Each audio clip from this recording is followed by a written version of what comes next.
Fred Savard avec vous pour un 28e épisode de la balado et ça sera un autre épisode spécial parce que c'est un épisode que j'ai dans mes cartons en réserve depuis plusieurs mois et j'aurais dû le diffuser avant, mais là, les événements étant ce qu'ils sont, bon, vous savez, il y a le déménagement, il y a le retour à l'école et là, je suis en pleine fin de session en examen et il y a quelques semaines, je me suis dit, je pourrais peut-être garder cet épisode-là pour ce moment-là. Voilà. Alors, c'est un épisode qui s'est présenté à moi de façon fortuite. Il y a quelqu'un qui m'a écrit, vous allez voir, on l'explique là. Dans le fond, l'entrevue que je vous présente aujourd'hui, c'est aussi une prestation avec Madeleine Leclerc, qui est une Québécoise installée en Suisse et qui dirige un musée voué à la conservation des instruments de musique, mais c'est beaucoup plus que ça. Ça a été une entrevue complètement passionnante, inattendue.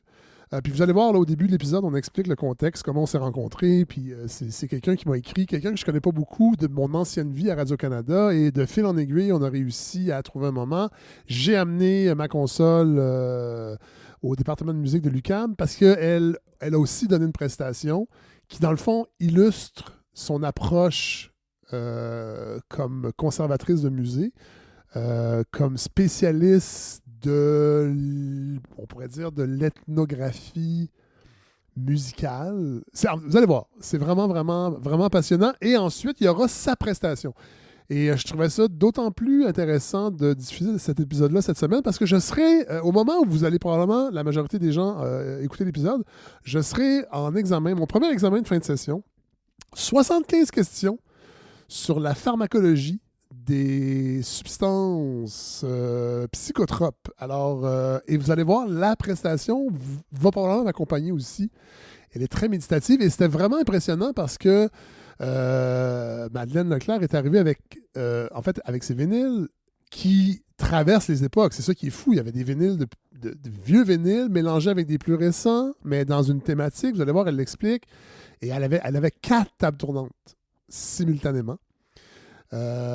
Et c'était magnifique, vraiment. Et je me suis senti vraiment privilégié parce qu'on n'était pas beaucoup. On était peut-être 7-8 personnes.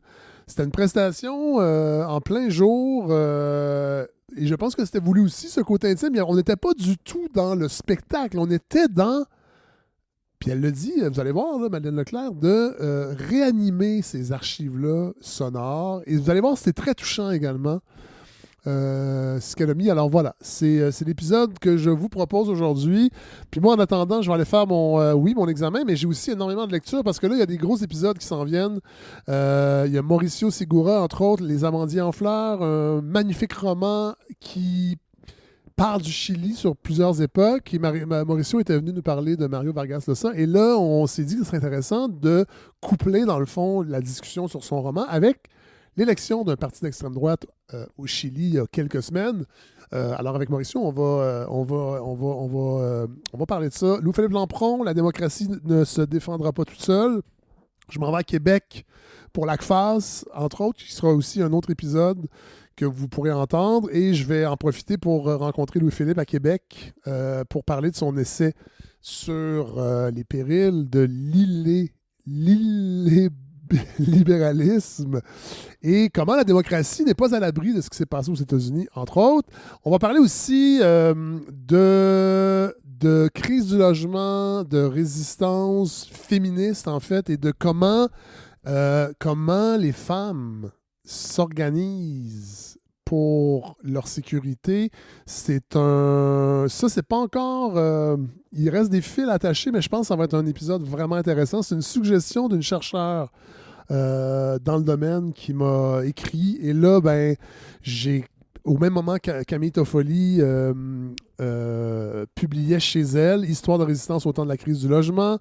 Et je pense qu'on va inviter Camille également, mais ça va être plus tard en juin probablement. Mais c'est quelque chose qui est un peu dans l'angle mort, je pense, quand on parle de la crise du logement, entre autres. Et ça va être intéressant d'en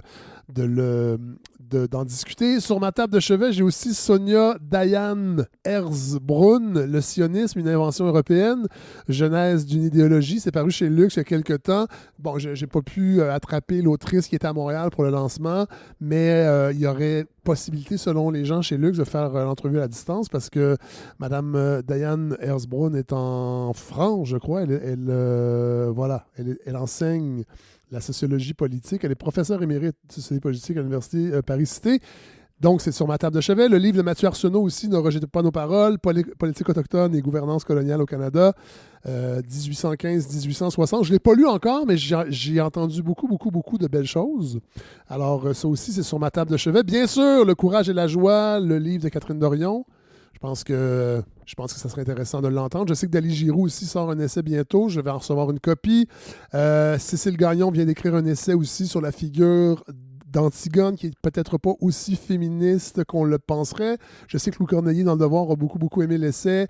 Il était sur ma liste. Je vais en recevoir une copie très bientôt. Alors, fait que, tout ça pour dire que on dirait que la saison débute. Cela dit, je dois l'avouer, cet automne, je trouvais que dans les parutions d'essais, il y avait des choses intéressantes, mais c'était peut-être pas une récolte foisonnante. Mais là, j'avoue que dans les derniers essais qui sont parus, il y a beaucoup de choses intéressantes. Il y a Fred Dubé aussi, ça, j'ai vu passer ça, qui a sorti un essai que j'ai commencé à lire.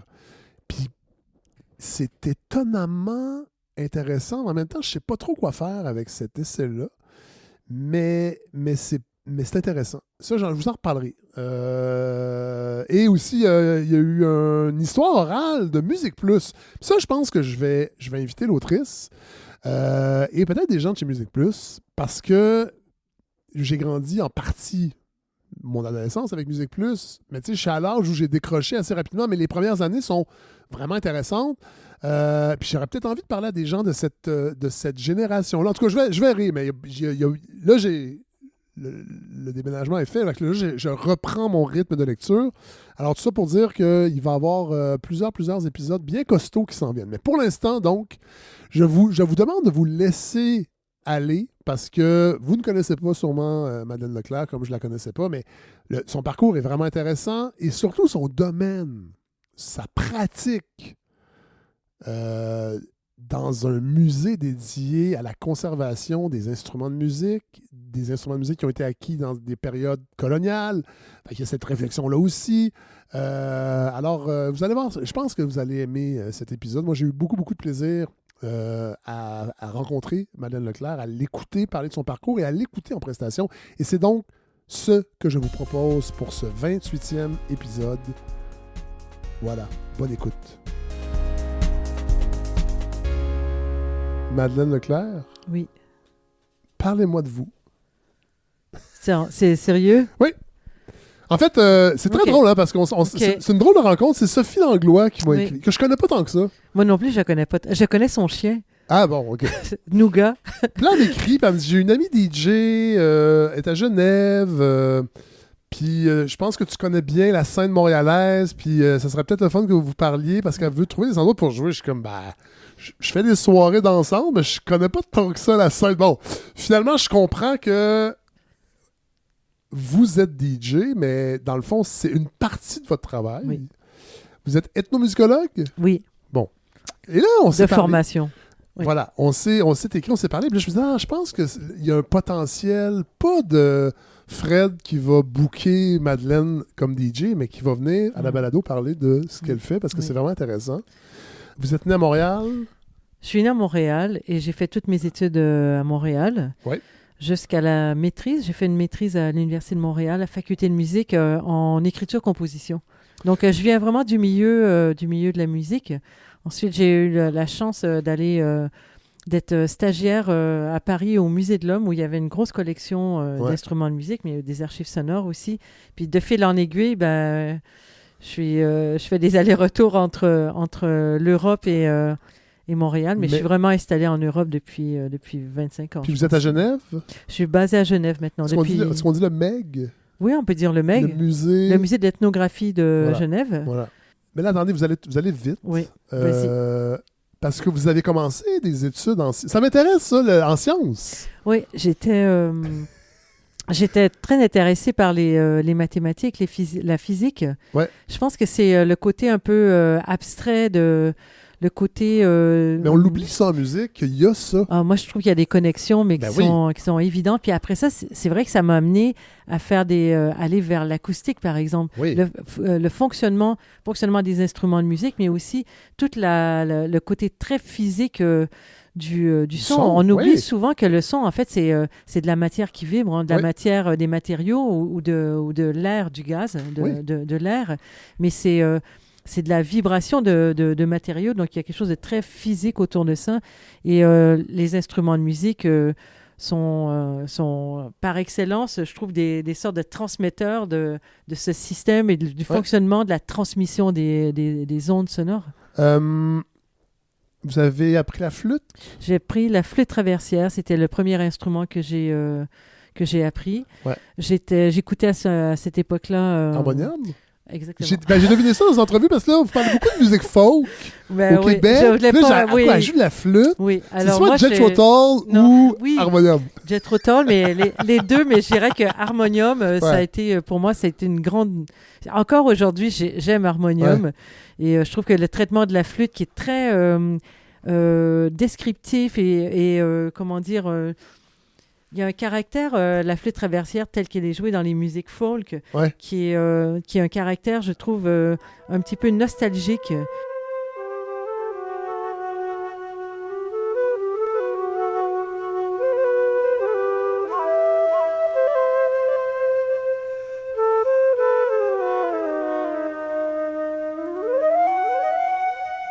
Puis à cette époque-là, j'avais très envie de faire ça. Donc, j'ai appris la flûte traversière au Cégep Saint-Laurent. Ouais. Puis après ça, à l'Université de Montréal un peu. Mais surtout au Cégep Saint-Laurent, j'ai eu une très bonne prof. Vous en avez eu plusieurs parce que dans les liens que vous m'avez fournis pour un peu m'orienter dans votre parcours, il y a Monique Desroches aussi. Oui, Monique Desroches a été quelqu'un de très important pour moi. Monique Desroches, je l'ai rencontrée à l'Université de Montréal. Je pense qu'on est vous êtes toujours en musique à l'Université de Montréal. J'étais en musique à l'Université de Montréal. Voilà. Ouais. Donc, revenons. Oui. J'avais fait des sciences pures au Cégep Bois de Boulogne où j'avais commencé. Et j'ai voulu me lancer en musique et je sais pas... c'est comme si dans mon entourage, mes parents, tout ça, m'ont toujours laissé faire ce que j'avais envie de faire sans m'inquiéter. Ouais. Parce que c'est quand même... c'est pas évident de se dire on se lance pour faire de la musique... à moins qu'on soit passionné, et je l'étais, mais c'est pas évident de savoir qu'il y a beaucoup de passion à cet âge-là. Tout à fait, bien sûr. Et donc, j'ai commencé les sciences à Cégep Bois de Boulogne. Ensuite, je suis allée au Cégep Saint-Laurent. J'ai fini le DEC, comment ils appelaient ça, en sciences pures, et j'ai commencé le deuxième DEC en musique. C'est en jazz? Non, musique.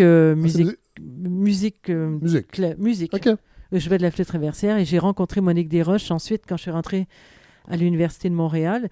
Moi, je rentrais comme étudiante, puis elle a commencé sa carrière d'enseignante.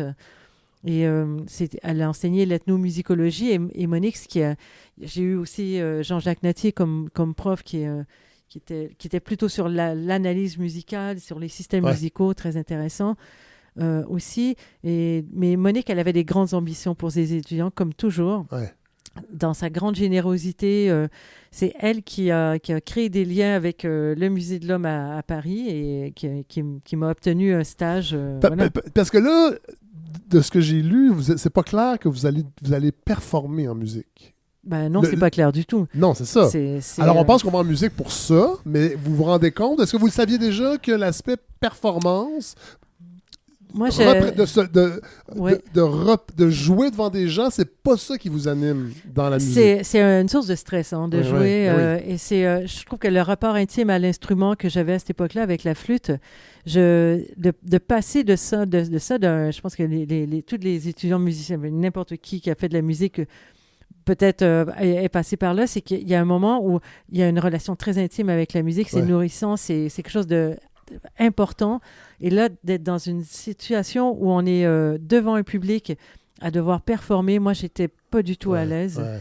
Et là, en fait, c'est les premières fois que je ce que j'ai fait aujourd'hui, une performance, c'est un retour peut-être à ça, à jouer, à faire de la musique, mais dans le sens du jeu. Mais il y a 20 ans entre les deux, hein, c'est ça? Il y avait 25 ans, je pense. C'est ça. Parce que là, Monique Desroches va vous confier, dans le fond, c'est une espèce de tâche connexe.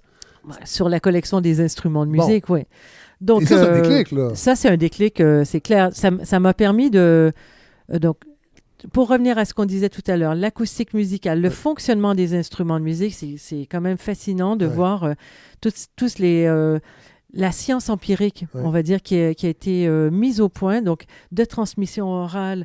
Les gens ne peuvent pas expliquer comment dire, tout le caractère scientifique qu'il y a derrière ça, mais en tout cas, ils ont une oreille extrêmement fine, puis ils se transmettent des connaissances ultra précises, ce qui fait qu'aujourd'hui, il y a des instruments qui sont créés à travers le monde extrêmement sophistiqués, avec des quarts de ton, des cordes sympathiques, d'un niveau de raffinement. Moi, ça m'a complètement fasciné. Et ça t'ouvre de l'instrument, on va vers la musique, et je trouve que c'est intéressant de partir des gestes des musiciens, de la musique, mais comme si elle est enregistrée dans un instrument. Donc ça, c'est peut-être autre chose que je suis en train de réfléchir à ça, mais d'une certaine manière, un instrument, c'est aussi un contenant qui est en devenir pour être mis en son. Et d'une certaine manière, les disques vinyles, je trouve qu'il y a quelque chose qui ressemble à ça. Et donc, elle va vous confier la mission de décrire les instruments, de faire des fiches d'inventaire. Faire des fiches d'inventaire. Et il va aussi inviter Geneviève Dournon. Oui, Geneviève Dournon. Qui est Geneviève Dournon? Geneviève Dournon, c'est une organologue. Une organologue, c'est quelqu'un qui s'occupe d'étudier les instruments de musique. Hein. Le mot organologie, ça vient du mot orgue, l'orgue d'église, qui est un instrument qui est réputé pouvoir faire tous les sons. C'est comme une sorte de synthétiseur avant l'heure, extrêmement sophistiqué aussi. Et donc, Geneviève Dournon, elle s'intéressait... Je suis natif de Saint-Hyacinthe. Le fleuron, c'est les orques à vent. Les orques à vent. Je voudrais que... Venez, c'est prêt. Je l'appelle le tonnerre en marche. Les fils de Casavant poursuivirent le travail de leur père. On retrouva leurs orgues de Montréal à Paris, du Japon à l'Afrique. Joseph Casavant, l'un des premiers entrepreneurs canadiens. Donc, tu vois très bien de... Comme si juste d'être né à Saint-Hyacinthe, ça suffisait. Oui, non, mais c'est ça, pour rayonner, que tu rayonnes sur l'organologie, toi aussi. Et Geneviève, elle avait donc été responsable des collections d'instruments de musique au Musée de l'Homme à Paris. Elle voulait avoir une stagiaire. Moi, j'étais très intéressée. Elle avait une manière d'enseigner aussi qui était passionnante. Elle montrait sur image des photos d'instruments en expliquant comment ils sont faits, puis en faisant écouter des musiques. Et là, j'ai waouh! Tu découvres que... Tu découvres un monde, là. C'est comme si on passe... c'est une fenêtre ouverte. Une fenêtre ouverte sur énormément de choses qui sont... Bon, je ne peux pas comparer avec la musique classique, mais en tout cas, moi, à cette époque-là, ça m'a fait l'effet d'une révélation. Ah ouais. Comme s'il y a ça aussi qui existe, et ça, il y a ces systèmes musicaux qui sont aussi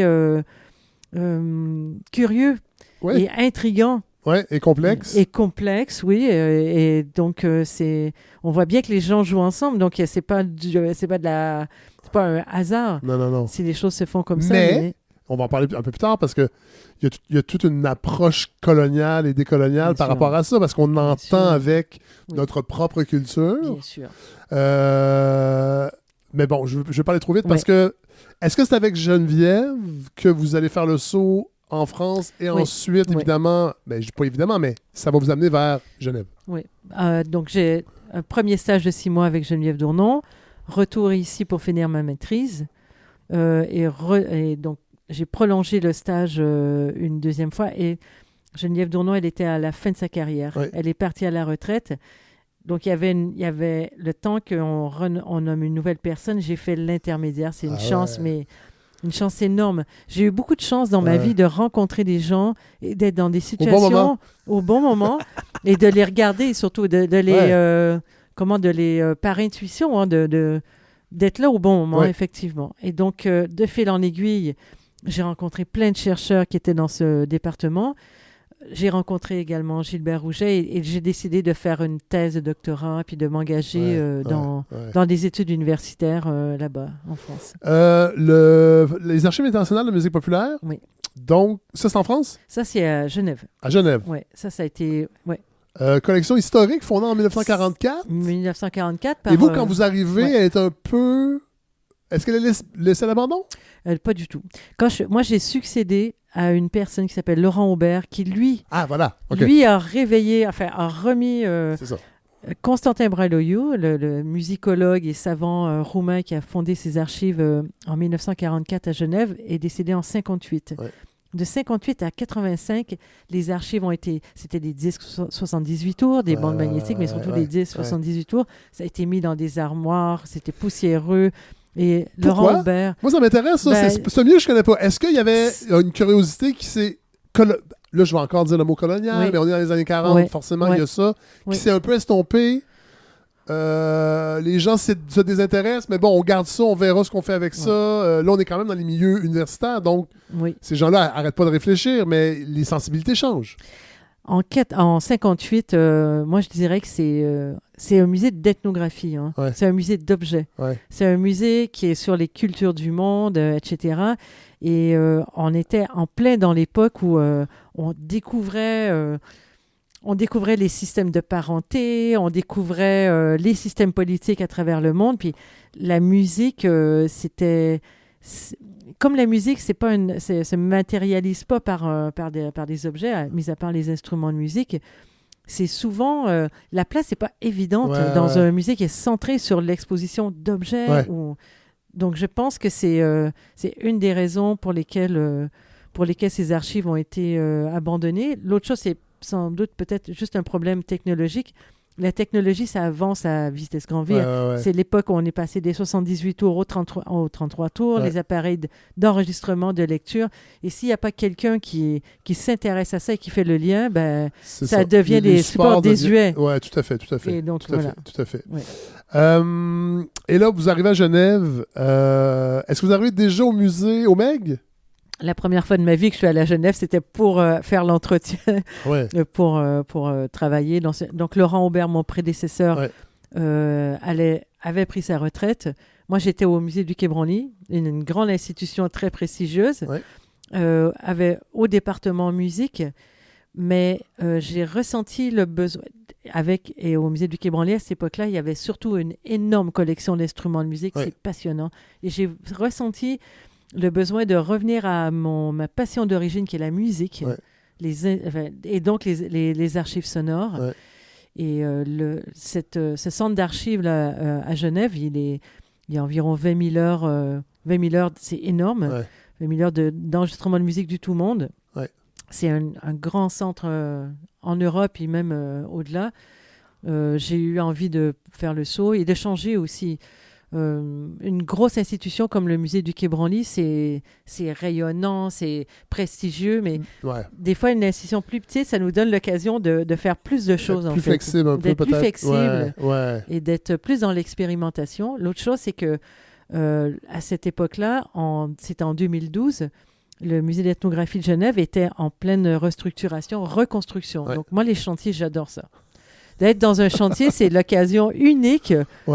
T'imagines, vous imaginez un musée où il y a les vitrines, les salles, les éclairages. En fait, une fois que c'est mis en place, c'est difficile de changer. On est parti pour 20 ans.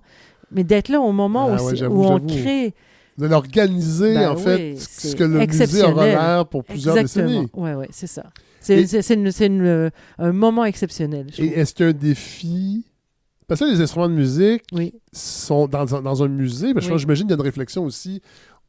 Parce que même je lisais une de vos entrevues, vous disiez, même les musiciens ont l'impression, ou les spécialistes, que c'est un peu un cimetière d'instruments de musique, alors que non. Ces instruments-là, même s'ils datent, les plus vieux datent de quelle époque? Les plus vieux qu'on ait dans les collections, mais c'est très vieux, là, c'est genre 1750. Bon. C'est des objets qui viennent du Suriname. Par des différentes... l'histoire de l'arrivée des instruments au musée, c'est une histoire passionnante. À chaque fois, c'est un missionnaire qui a rencontré un administrateur et ainsi de suite. Donc, et vous, est-ce que vous avez une idée de... il faut les faire vivre encore, ces instruments-là? C'est la grande question. Tout en respectant leur intégrité? Bien sûr. Ça, c'est une question qu'on se pose et que j'étudie et que j'aborde avec ma collègue qui est conservatrice restauratrice. Ouais. Elle est chargée de l'intégrité des collections. Ouais. Maintenant, on regarde si on considère un instrument de musique. Effectivement, quand on va dans les réserves avec des musiciens, le sentiment d'avoir des objets qui sont morts, parce qu'un instrument, c'est fait pour être joué. La question se pose toujours. Et moi-même, ça me fait... J'ouvre une parenthèse, une guitare. Oui. Juste une guitare achetée dans les années 80, si vous n'avez pas joué avec, c'est fini. C'est fini, mais en même temps... Elle va vibrer comme une guitare qui n'a pas joué. C'est sa deuxième vie d'être dans le musée. Nous, moi, le point de vue que j'abordais quand je suis arrivée au MEC, c'était de dire, cet instrument est maintenant dans les réserves, mais il y a une deuxième vie, c'est une vie muséographique. Il est entouré d'autres objets avec qui il n'aurait jamais cohabité s'il était resté entre les mains du musicien, etc. On l'étudie. Et maintenant, on remet en cause vraiment la sanctuarisation des collections. La sanctuarisation, c'est-à-dire le fait de ne pas toucher, de pas de les protéger. Et on se dit que les remettre en son, les remettre en jeu, c'est aussi une manière d'être actif dans la conservation des instruments de musique, pas de n'importe... Évidemment, il y a le cadre, il y a un cadre précis à respecter. Faut que ce soit des musiciens. Que ce soit des musiciens. Voilà. Il y a des instruments qui ne le supportent pas, notamment les instruments à cordes qui sont anciens, où tout a été fragilisé. La structure est fragilisée. La tension des matériaux, si elle n'est pas on ne le maintenue. voit pas. Il a l'air d'être en très bonne forme, mais les structures sont... Il y a des instruments qui peuvent vraiment être mis en jeu, et nous, on le fait d'une manière assez proactive. On a fait des très belles expériences avec une musicienne, Midori Takada notamment, qui est une percussionniste japonaise, mais spécialiste des musiques africaines. Les musiques africaines ont fasciné les systèmes musicaux, tout ça. Donc, on l'a fait récemment pour l'exposition Afrosonica Paysage sonore. Et on s'en va, on va ouvrir les collections. On en est là, dans l'entreprise de décolonisation au musée d'ethnographie. C'est d'abord la décolonisation. Qu'est-ce que c'est? Pour moi, c'est d'abord d'ouvrir les archives, d'ouvrir toutes les sources de documentation, ouvrir l'histoire, chercher à documenter, faire des recherches de provenance. Ensuite, faire des contacts avec les gens qui sont concernés directement par les objets, notamment les instruments, des communautés sources. Et ensuite, faire quelque chose ensemble. Faire s'allier pour aller vers l'avenir, mais ensemble. C'est pour ça que je trouve que les collections d'instruments de musique ou d'archives sonores, c'est comme je les vois comme si c'était un peu des têtes de pont de réseau. Et autour des collections, on rencontre des conservateurs, des artistes, des gens qui viennent des communautés sources. Et je pense que c'est ça l'avenir des musées d'ethnographie et des collections. Là, on va l'entendre tantôt, c'est déjà enregistré, mais vous êtes maintenant... Vous revenez à la source, c'est-à-dire que de la performance musicale, via les archives sonores, que vous voulez réveiller. Expliquez-nous un peu le déclic, parce que moi, on va l'entendre tantôt. C'est vraiment fascinant. Puis moi, évidemment, j'adore le vinyle. Et là, vous avez amené une partie de votre collecte, une toute petite partie. Bon, et puis il y a un agencement aussi. Vous êtes sur 4 platines, mais le déclic de dire, je pense que je pourrais devenir performeuse en plus d'être à la tête d'un musée. Oui, j'ai ressenti il y a un certain temps une sorte de frustration de ne pas pouvoir plus partager mes connaissances en fait. C'est peut-être ça le point de départ. Ces archives sonores que je connais à Genève, elles sont... En étant conservatrice, donc évidemment je participe à des projets d'exposition, mais j'ai souvent le sentiment, et j'ai enseigné aussi à l'Université de Genève, mais j'ai le sentiment d'être un peu toute seule dans mon bureau avec une connaissance mais encyclopédique de répertoires musicaux, et je voulais partager ça. Donc j'ai commencé il y a 5 ou 6 ans de faire des passages de disques, tout simplement. Donc j'écoute, je fais découvrir mes coups de cœur sur les berceuses dans le monde, des choses comme celle-là. Et j'ai rencontré des artistes et notamment un artiste qui a une réflexion très intéressante sur qu'est-ce qu'on fait remettre en son ces archives, d'accord, mais comment dépasser le simple fait de jouer les morceaux les uns après les autres. Et ça, c'est le premier point de départ. Et l'autre chose, c'est de faire se rencontrer. Moi, j'avais envie de proposer quelque chose de créatif, d'être plus stimulé dans mon travail également, un vrai challenge nouveau. Et j'ai eu cette idée de réveiller, mais dans un même moment, des archives sonores qui ont été enregistrées dans différents espaces-temps. Là, dans différents pays, dans différentes cultures. Différents pays. Et là, ce que vous allez entendre, c'est que sur l'Afrique. Mais je le fais aussi avec des enregistrements qui ont été faits dans différents endroits. Mais le fait de faire se rencontrer ces voix qu'on a très peu l'occasion d'entendre, je voulais que ce soit dans un contexte contemporain. Et c'est pour ça que j'ajoute et que je fais jouer également et je fais se rencontrer ces enregistrements de musique du tout monde avec des propositions plus contemporaines qui sont plutôt des musiques expérimentales, des musiques concrètes, qui sont... Qu'est-ce qu'il y a en commun? C'est des langages musicaux qui sont un peu en marge des grands courants de musique classique. Et c'est les musiques contemporaines que je fais jouer. OK, là, je vais juste ouvrir une parenthèse. Vas-y. La différence entre musique contemporaine et musique concrète. Et même électroacoustique, on a parlé un peu... Je suis plus dans on va dire, là, je suis plutôt dans les musiques concrètes. Donc, les musiques concrètes qui sont des musiques... c'est des compositions qui sont faites sur la base d'enregistrements le plus souvent, mais de sons concrets, de sons acoustiques en fait, en plus. Et ça fait un lien aussi avec les disques. Donc des objets sonores. Qui n'impliquent pas nécessairement des instruments de musique. Qui n'impliquent pas le plus souvent... Exactement. Une petite résonance. On pourrait faire quelque chose avec ça. La résonance est intéressante aussi. Voilà, OK. Plutôt ça, musique concrète. Un courant qui a été développé au milieu du 20e siècle, notamment en France, où il y a eu des pionniers. Là, Pierre Boulez, c'était-tu musique concrète? Non, Pierre Boulez, c'est vraiment de la musique contemporaine, c'est-à-dire qu'il a développé un langage, mais qui est un langage qui est une poursuite et qui est dans le prolongement de tout le développement de la musique classique. Ouais, c'est ça. C'est un cours, ça s'inscrit dans ce grand courant-là. Les musiques concrètes et les musiques électroniques. Les musiques électroacoustiques sont dans une rupture. C'est autre. Oui, c'est une vraie rupture à cette époque-là. Ouais. Et c'est des courants musicaux qui ont suivi leur vie, qui se sont développés plutôt dans l'expérience. On peut dire peut-être musique expérimentale dans le sens où on cherche des nouveaux langages. On cherche à... Et là, il y a souvent chaque compositeur, chaque créateur à son univers, son langage, son système musical qu'il développe au fur et à mesure de son travail. Et ça, je trouve qu'il y a un lien entre ça et les musiques des gens en Côte d'Ivoire, telle ethnie précise. Au Burundi, il y a 5 ethnies différentes, chacun a son système. Et je trouve que c'est ça qui est intéressant.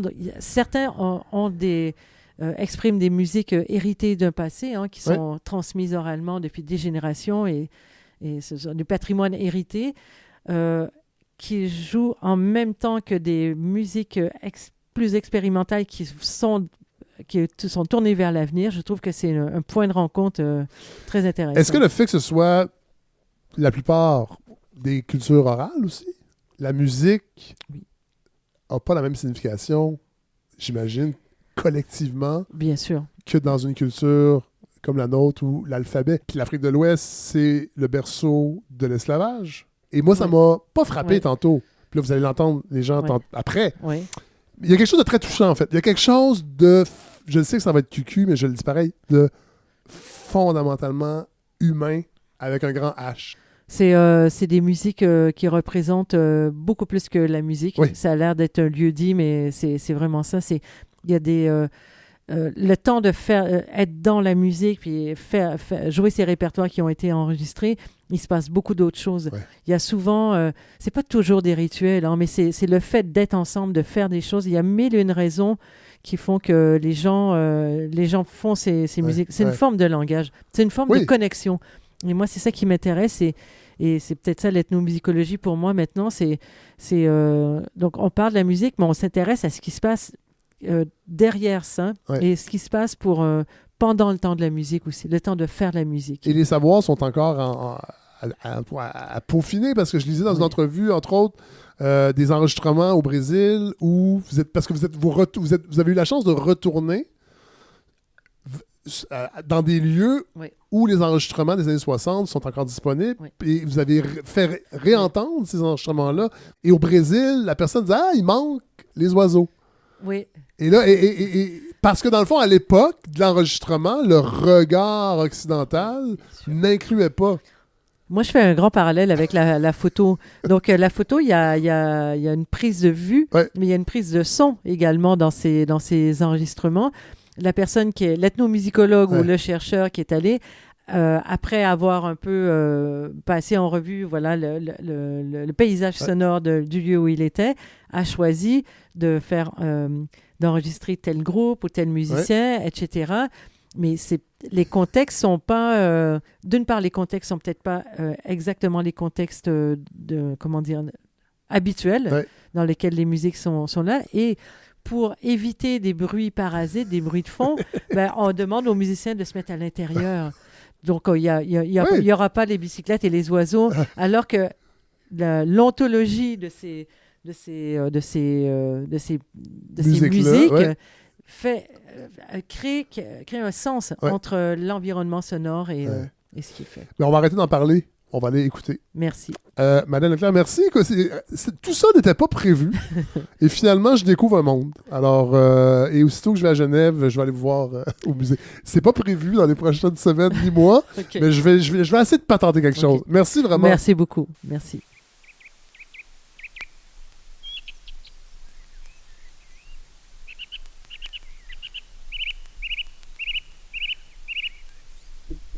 Aujourd'hui, entre nous, ma rose, mon éternelle, aujourd'hui, aussi persistant que ton visage. Entre nous deux, l'hirondelle a tu son message d'été. Les pas anonymes retrouvent un sens sur mon front. Le feu, la terre est feu.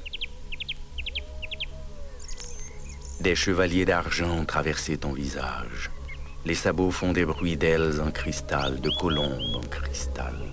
La persistance du feu dévore la nuit, qui cesse d'être la nuit, toujours plus loin de ton visage en rose des vents, où je joue à pile ou face avec les constellations. L'heure est aux arrêts. La vie souffle éraillée dessus ma lampe coiffée de roses. Ô quotidien des victoires, amer comme ton visage en tabac brûlé, comme les cendres de Troie toujours en destruction.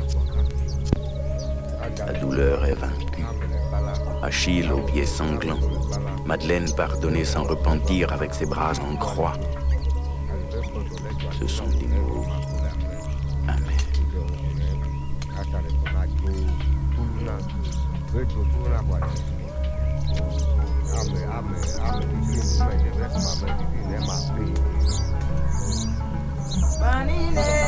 Banine, Sankomani Bakuma, Banie Kadia.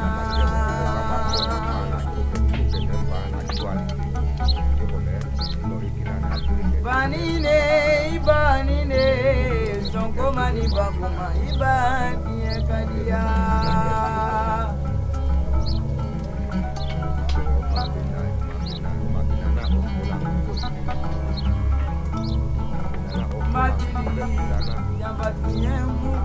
Mabili ke fe kawa bami soba dormena ni benye tere bami soba ke fe kawa kola yele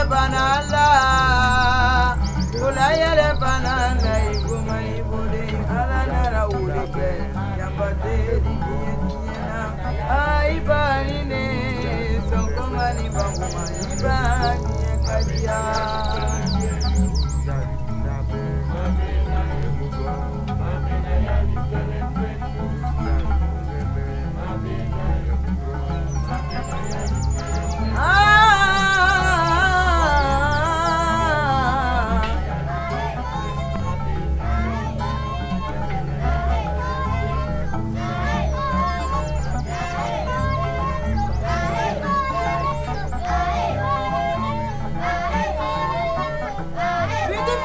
gani orani ne boma ne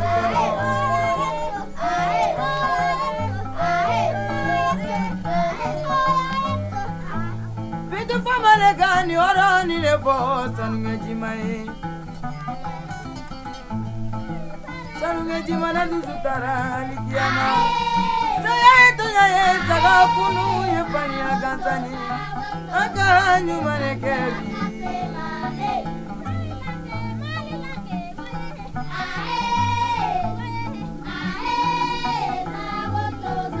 Kela kalula angelike kasemari le kani orani ne po Manengari Kari dunia mawanuma kanganyana je Alami saralula karajula samui waka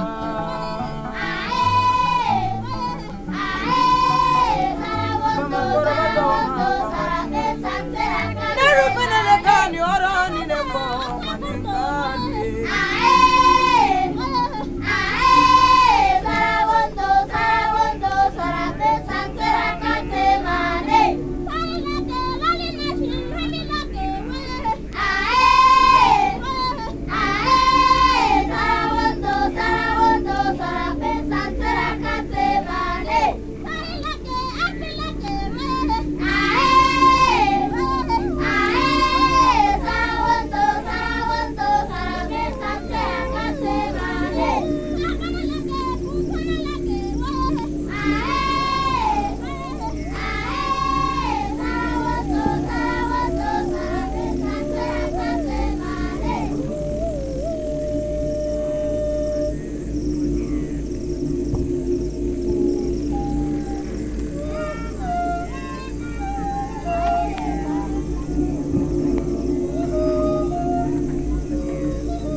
Kenda kayo na batamba watoto wamo babatetea mambo wangu.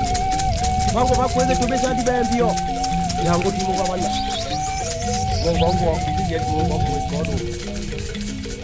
Timu kodo. Otote timu yote timu kwa motivo do. Mungu kama kodi mbangu do. Yegwe mboni otivo kumbe ukuba timu kwa Mungu wangu do. Inabega tuwa tuwa ya kwa mataka nchambe kana kejo aketika akakayo ayo medwe. Mbetu kena kunchimbe na makaka kunena mitonya njambe yapungu.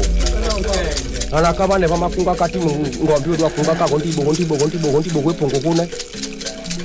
Kune kuma bya kanchambe kana na kebembeshe dinga majombo.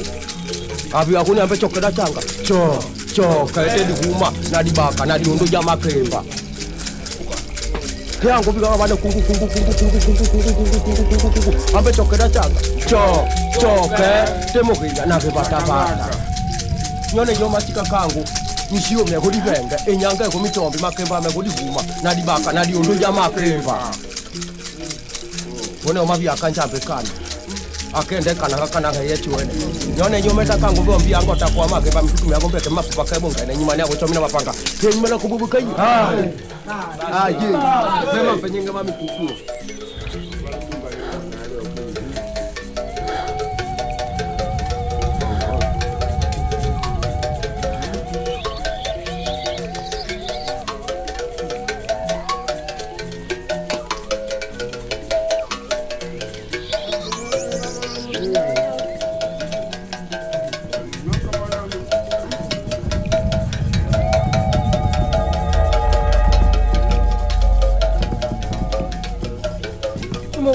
Llamo.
ስብሐተ ልደቱ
Mama,